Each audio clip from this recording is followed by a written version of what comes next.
Yo, ladies and gentlemen, we're gonna be watching today how the greatest hacker manipulated everybody, me and you.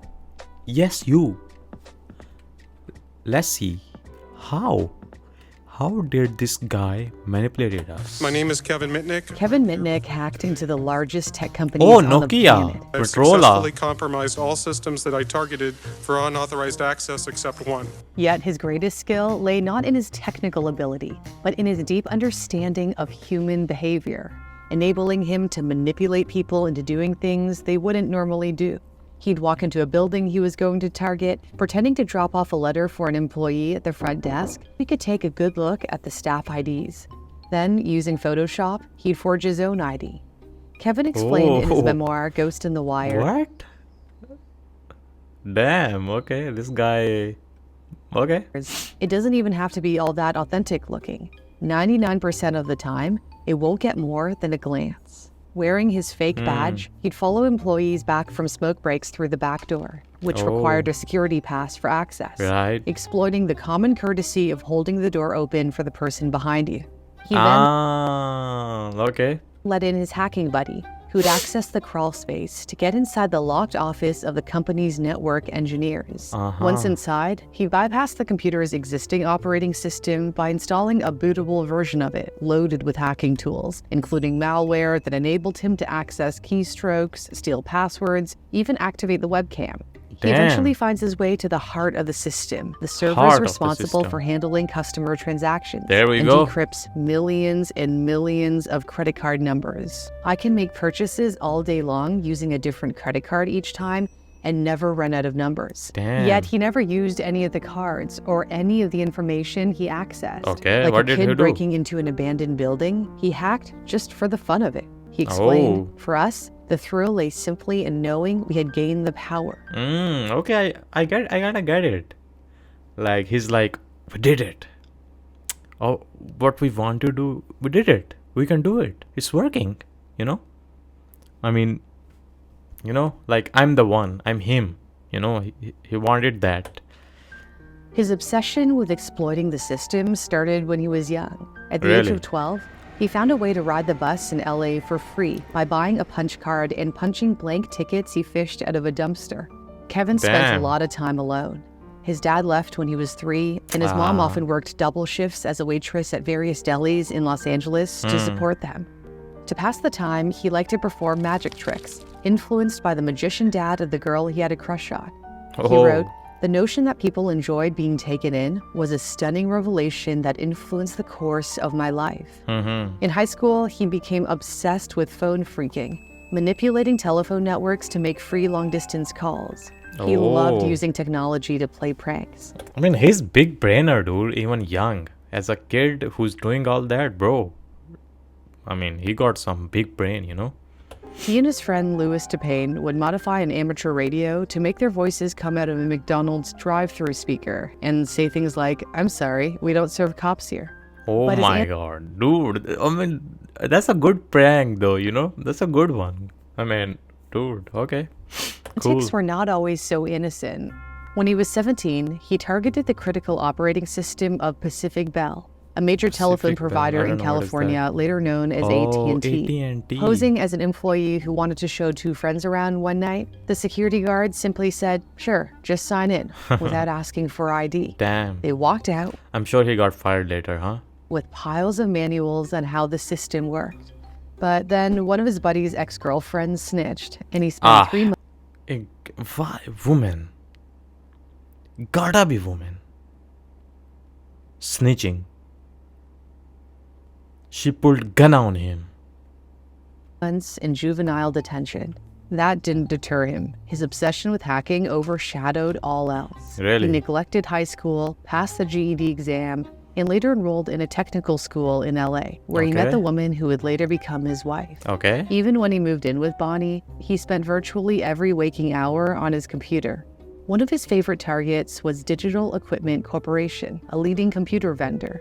He really wanted the source code, the recipe for how a product works, for DEC's new operating system, VMS, to identify security flaws. He and his friend Lenny DeChico remotely infiltrated DEC to steal the prized source code. But then Lenny Pros. betrayed him.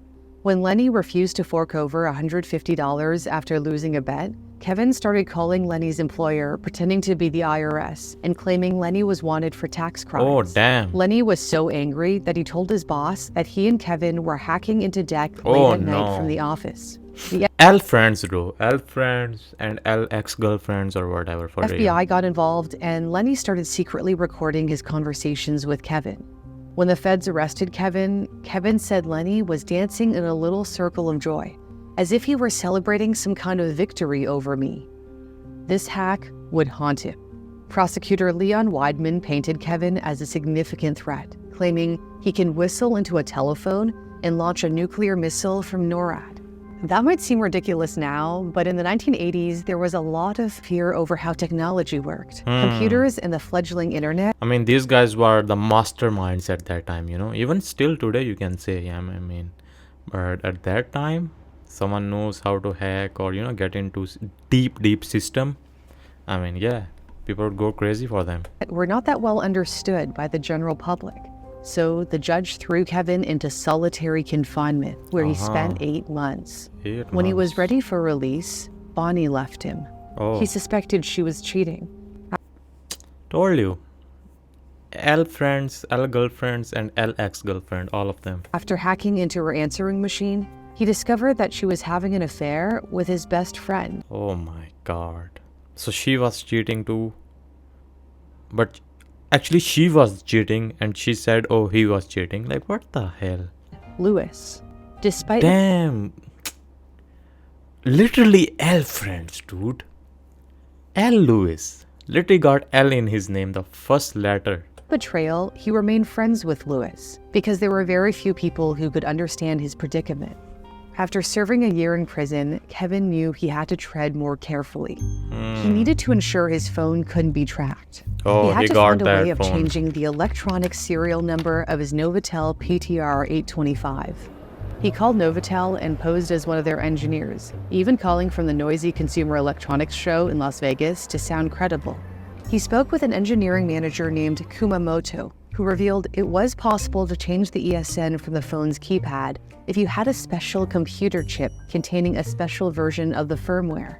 Kevin convinced Kumamoto to ship a few chips to the Las Vegas hotel where he claimed to be staying. Okay. He then called up an electronics store and obtained the ESNs of recently activated phones, allowing him to impersonate those devices on the network.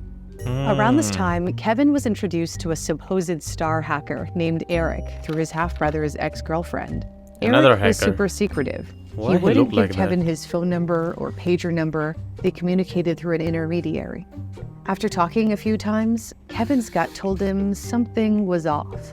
Eric didn't talk like other hackers. He sounded more like Joe Friday, like a cop. Oh. He asked questions like, "What projects have you been up to lately? Who are you talking with these days?" He decided to dig deeper into Eric's background. Kevin's friend Dave at Pacific Bell set up a trap with a bait phone number. When Eric dialed in, the call rerouted to Dave's office, allowing them to capture Eric's phone number through the system's caller ID. Using Eric's phone number, he discovered his address. He called Pacific Bell, pretending to be a technician named Terry. When asked for a tech code, Kevin provided a random number. He recalled, "I knew she wasn't going to look it up. They never did. Any 3-digit number would satisfy, so long as I sounded confident and didn't hesitate." Upon requesting the address linked to Eric's phone number, the employee didn't bat an eye. 3636 South Sepulveda, Unit 107B, registered under the name Joseph Wernell. Kevin's doubts deepened when he accessed Eric's call logs and found calls to the Los Angeles headquarters of the FBI. Oh, damn. Driven to unravel the full story, Kevin devised an elaborate scheme to obtain Eric's social security number. Oh, no. He posed as a member of the Office of the Inspector General at the Social Security Administration, responsible Sheesh. for investigating fraud. To Bro, gain this guy is mastermind. Plus, he's using this thing everywhere he can, man. He's using this thing wherever he wants. You know, like one day here, McDonald's, second day, you know, some company, you know, to get the new number, you know, then now this.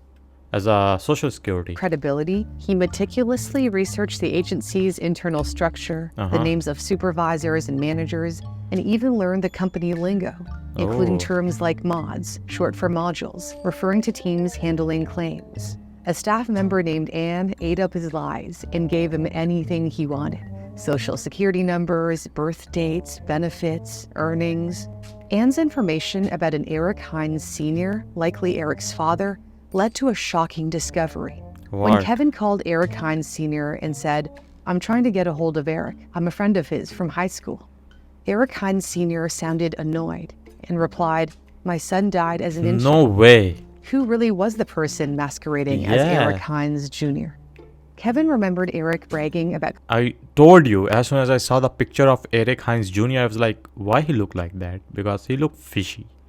Collaborating with hacker Kevin Poulsen. He dug around and found an article about Poulsen conspiring with 2 others to rig radio contests. He recognized the name of one of the co-conspirators, but wasn't familiar with the other, Justin Tanner Peterson. When he manipulated the Department of Motor Vehicles to read in Peterson's physical description, it was a match for Eric. Justin Tanner Peterson was a hacker working as an FBI informant to save his own ass, in Kevin's words. The identity Joseph Warnell listed on the apartment was the made-up identity of an FBI agent named Joseph Waynes. Meanwhile, security at Pacific Bell had begun wiretapping calls from his father's house. In a lapse of judgment, Kevin had used his dad's landline while staying there temporarily instead of his untraceable cell phone. As the FBI pursued Kevin, he was also pursuing them. He figured out the names and numbers of the FBI agents Eric was talking to. And upon learning that the agents used the cell provider Pactel in Los Angeles, Kevin infiltrated Pactel's system to track their call records and pinpoint their locations.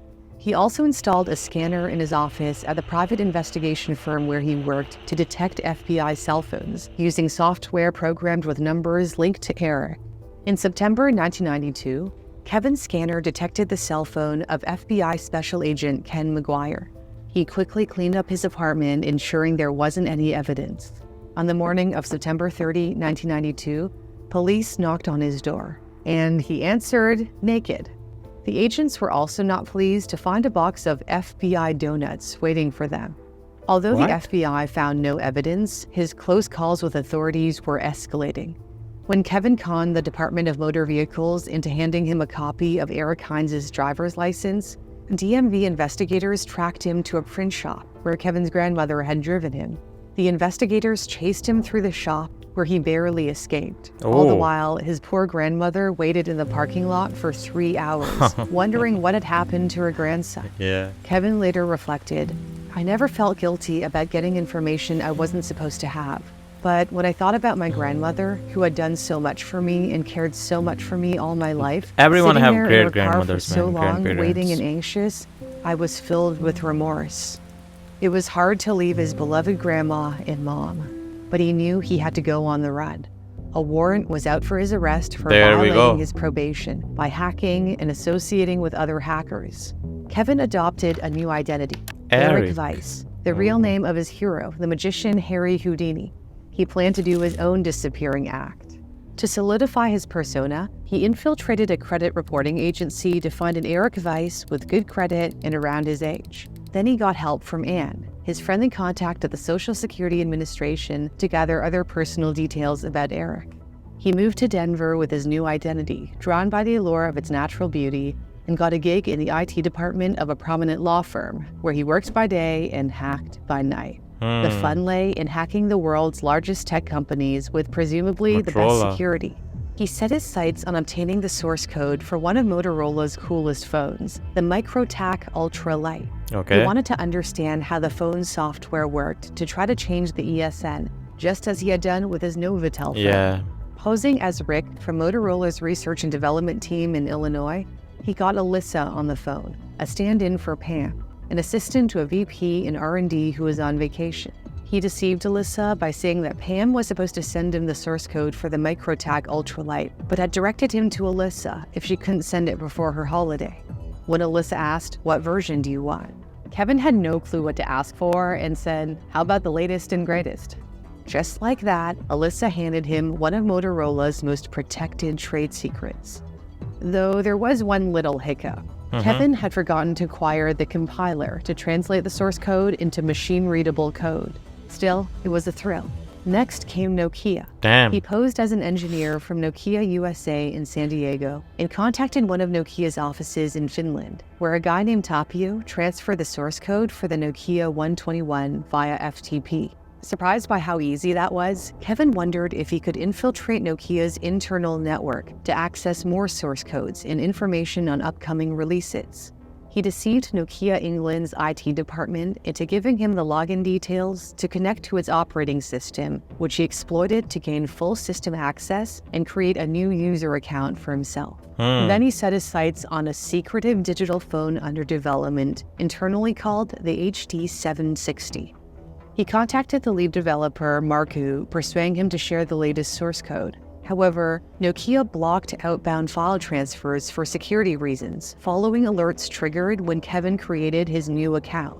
Unfazed, he persuaded Marku to ship the source code via a tape drive to a Nokia office in Florida. Oh. His friend Louis would impersonate the senior vice president of Nokia USA to retrieve the tape, as it was too risky for Kevin to go. Oh. The package was arranged to be picked up at a Ramada Inn near the Nokia office. But the FBI had already been alerted. Kevin became suspicious when he called the hotel to confirm the pickup, and the receptionist seemed nervous and put him on hold for several minutes. Kevin called back later, pretending to be an FBI Yeah, he could know, agent. like, why she's putting me on the hold for so long, you know? Something is up. And why this guy is doing all this just for fun? I feel like he's just doing for fun, not for money, not for anything. He's just doing it like to showing his skills, I guess, to these companies that, yeah, I can do it. I can hack into your system, easy peasy, you know? But yeah. This is Special Agent Wilson with the FBI. Are you familiar with the situation on your premises? The manager responded, "Of course I am. The police have the whole place under surveillance. It was time to leave and become someone else." Oh, He man. settled on Seattle because of its tech scene, Thai food, and good coffee. He adopted the identity of a baby who died, Brian Merrill, which Whoa. he obtained by posing as a private investigator at South Dakota's State Registrar for Vital Statistics. He had to be extremely careful about hiding his real identity. The front page of the New York Times labeled him Cyberspace's Damn, cyberspace most wanted hacker eludes FBI pursuit. Okay, damn. See the article 1994, July 4th, most 1994. wanted. Kevin felt journalist John Markoff had wrongly turned him into a supervillain. The article this was guy right wrote about the one thing. article. Kevin was eluding the FBI. Special Agent Kathleen Carson confirmed as much in a letter to a British computer expert Kevin had been in contact with. The letter read, in part, "I do not believe we will ever be able to find him via his telephone traces, Telnet, or FTP connections. Your assistance is crucial to this investigation." The crucial assistance the FBI received actually came from Tsutomu Shimamura, known as Shimmy, one of America's most skilled computer security experts. Shimmy joined the FBI manhunt because he was furious that Kevin had hacked into his system. Damn. At the time, Shimmy and hacker Mark Latour were working on a special project involving the OK900 cell phone. They had reverse engineered it, allowing them to change the ESN via the keypad. Eager to learn more, Also, what is the story behind ESN? Is it like you buy a random phone and you change the serial number to some phone which is working, and that can start working as their phone? Like, is it, like everything goes under their name, like you act like as them? Is that why they exchange ESN? Kevin hacked into Shimmy's server and managed to steal files from his home computer. Oh. Shimmy was furious when he Uh-huh. discovered the intrusion using network monitoring tools. Kevin wrote in his memoirs, "I had unleashed a hacker vigilante who would stop at nothing to get even with me." The high of hacking into Shimmy's server was short-lived. Police, armed with a search warrant, entered Kevin's home when he wasn't there and seized his electronics. They were Okay. not the FBI, but local cops who were looking into his alias, Brian Merrill. Still, it was only a matter of time before the different agencies talked. He fled Seattle for yet another fresh start, relocating to Raleigh, North Carolina. He These was guys now all over the Michael David place. Stanfill, New. an identity he acquired after infiltrating the admissions office of Portland State University and accessing more than 13,000 student records. Remember when he hacked into Motorola and obtained the source code without securing the needed compiler? He now manipulated an engineer named Marty from Motorola's compiler supplier to FTP the file to him. Marty mentioned that the FBI was tracking a super hacker that they figured would try to acquire the compiler.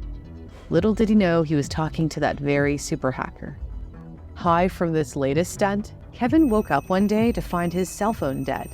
His service provider disconnected it because the real Michael Stanfill had reported identity theft. Oh man. So the identity he was being was out there now. So it was like, The ruse unraveled when Kevin attempted to avoid paying a $400 deposit for new electricity customers by requesting a reference letter from Michael's utility company. Unfortunately for him, the letter was also faxed to the real Michael's address, exposing the fraud. With his deception discovered, Kevin chose another alias from the thousands he accessed from Portland State University, G. Thomas Case. another guy. The feds were closing in on him, and they were about to get a lucky break.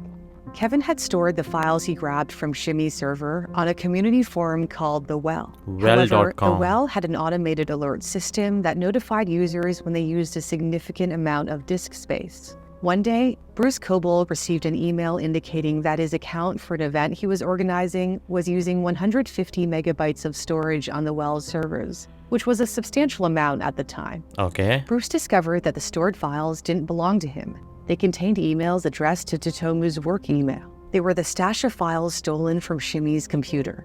When Kevin tried to figure out how much the feds knew about him by hacking into journalist John Markoff's emails, Shimmy was watching his every move. Oh. Internet service providers granted Shimmy full access to their networks. By cross-referencing instances of unauthorized access to the Well with the login and logout records from the internet service provider Netcom, Shimmy found a pattern. One account accessed the Well through Netcom's dial-up modems in Denver and Raleigh.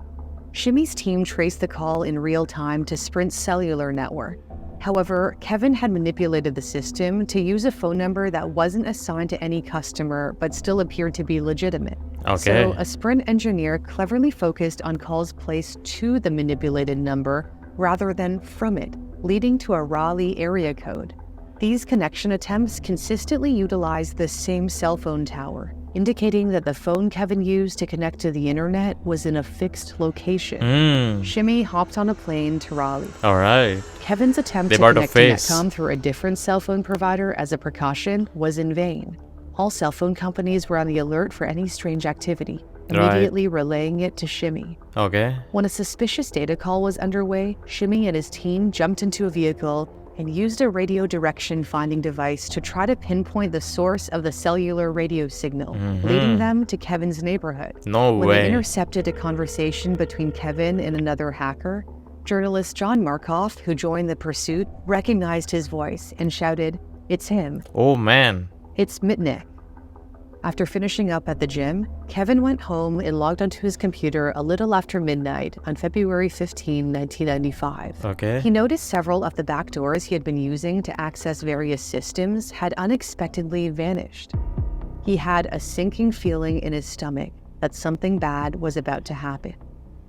So he looked out into his apartment corridor, which gave a view of the parking lot, to see if he was being watched. Right. A U.S. Marshal caught a glimpse of him. Oh. At 1:30 a.m., Kevin got a knock on the door. Oh. "Who is it?" he yelled. "FBI." Oh. After nearly 3 years of hiding, they finally caught him. When Kevin passed Shimmy in court, he said, "I respect your skills," and nodded. Shimmy returned the nod. Kevin was tossed into Damn. solitary confinement, his greatest fear. He tried to get out on bail, but the judge denied him a bail hearing. Okay. At first, he and his lawyer weren't allowed to examine the electronic evidence against him, as the judge feared he'd unleash a destructive computer virus. Due to the harshness of how he was being treated, Free a community Kevin. of supporters banded together and started the Free Damn. Kevin movement. When Kevin saw the outpouring of support, it moved him. It meant the world to me that there was an army of people working tirelessly to support me. It gave me more hope and courage than they could ever know. But still, Prosecutors alleged that he caused $300 million in damages. bro, of course, this big company is gonna give big numbers just because he got into their system. They don't care he took any money or anything or not, but they just got into their system. They're gonna say whatever amount they wanna say, Based on the value of the source code, which included development costs. Kevin thought that was ridiculous and likened it to nabbing someone for stealing a can of Exactly what I'm saying. Like, you know what I mean? Like you steal a coke or for small thing they are giving a big amount just because they know like he's caught, he will have to do because he's in the court, he's with the police, so whatever they will say he will have to. He don't have any other choice. of Coke and demanding that he repay the cost of developing Coca-Cola's secret formula. Exactly. Yeah. So yeah, but it's weird but cool that people were supporting him. People came out protesting for him to that free Kevin, bro. Even the last video, the hacker in the last video who was distributing drugs all over the world, even people came out to support him too, but I don't know, it's weird or He argued the good. damages should reflect the value of the source code license, Yeah. which he estimated to be under $10,000. Damn. See, that's how these big companies rip you up, They know he's caught, he's in court, he's under surveillance, he's with the police. They're gonna say the word, they're gonna say the amount, whatever the amount they wanna say, They feel like, 500 million, 800 million as they said, I think so. And they know that he will have to pay. If not, he'll get punishment, He won't get out. Ultimately, he was ordered to pay $4,125, factoring All right. in his ability to pay. He wasn't exactly wealthy. He had never used or sold any of the information he accessed. Okay, so I mean, guy is not that bad. You get what I mean? He didn't stole anything. He didn't stole shit from any of these companies. He just went in there, came out. He was just playing around, you can say. But of course, it's not good. But he was just playing around. He didn't leaked anything. He didn't took out anything. He didn't took any money. I mean, for charging him for 4,000 for that, I think so is fair. Kevin pleaded guilty to 7 counts, Okay. including wire fraud, computer fraud, possession of access devices, and interception of data communications. He served 5 years in prison. When he was released on January 21st, 2000, he All said, right. "My case is a case of curiosity." Mr. Mitnick, thank you for being with us here today. After his release, his former adversary, the U.S. government, invited him to share his insights. The human side of computer security is easily exploited and constantly overlooked. Companies spend millions of dollars on firewalls, encryption, and secure access devices, and it's money wasted because none of these measures address the weakest link. So he's literally explaining to companies, giving like a, what do you say, back talking, or you giving them answer like what I did is so easy. Like these companies says they spend millions and millions of dollars on securing their customers' privacy and all that blah blah blah, and it's all BS. They can be hacked easily, and what are they doing? They're just spending millions for what? So it's like, it's easy, not that hard. So Link in the security chain.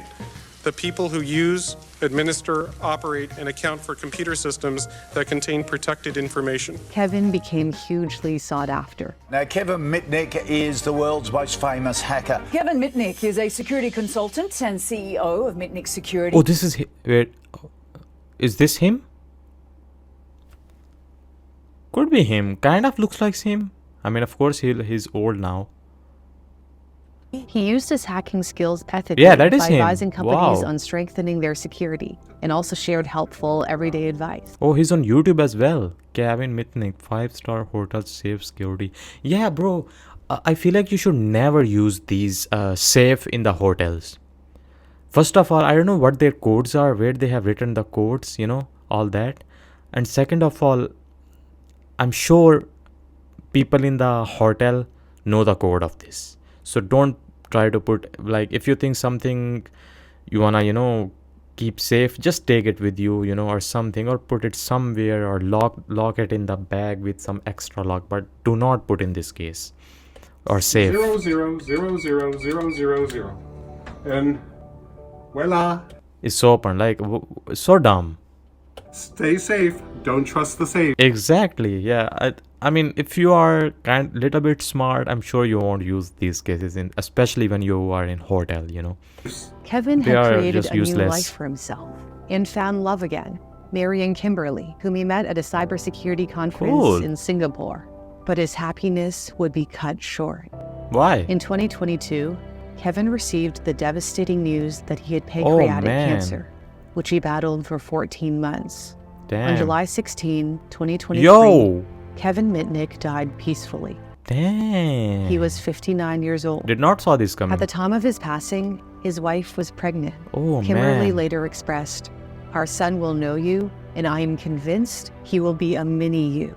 I hope not like on a bad way, like a good hacker, Kevin Mitnick went from being the world's most wanted hacker to the world's most wanted security expert. His insights have changed how companies and individuals Like he showed companies and helped companies to make their website or whatever the security more secure, from the bad hackers. protect their most sensitive data. Right. As Kevin reflected on his remarkable journey, he said it was just like magic. While Kevin never used any of the information he accessed, the reality is not everyone out there would do the same. Right. In 2023, Americans lost $10 billion to fraud, with imposter scams topping the list according to the FTC. And if you've ever Googled your name or email, as I have, you'll be shocked to see just how much information is out there about you. For And real. unfortunately, data brokers sell your information to scammers, spammers, or anyone looking to exploit you. That's why I'm really excited to be partnering with Aura. All right, thank you for that. But yeah, overall, dude, good video, man. Really good video. But the ending was sad. Not gonna lie, ending was sad for real. I mean, at least like, he did his sentence, got married, man. He did not get to see his kid. That's sad. And got cancer, died, and at least he died peacefully, died okay as a happy man, I mean, he started to help different companies to make their security more tight for their customers, and in 2000, when he got released, before releasing, he really gave the speech like, companies gotta make the security better, man. I mean, I can easily, dig in and come out easily. So, but yeah, W video, and yeah, RIP to Kevin, bro.